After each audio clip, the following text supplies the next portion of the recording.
guys, sinuportahan ko yan kasi nag-flower na siya, pero I don't know why nagaganyan sila.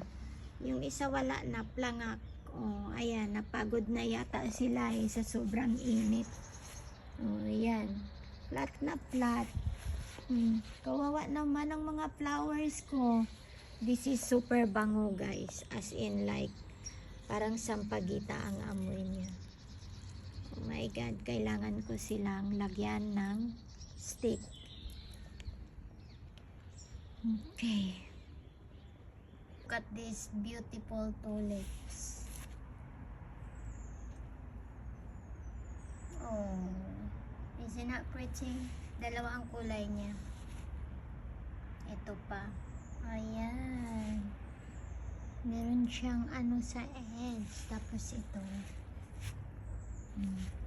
Beautiful. Ayan naman. But ang aking lilies is coming. Can you see? Ooh. Flower soon. Hey guys, look at my lily.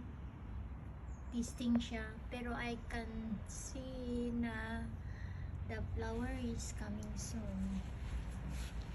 I don't know how long I'm going to wait for this to be the flower come out and I can smell it. Beautiful. Ayan. Tatlong kulay lang muna kasi I'm just only first time planting.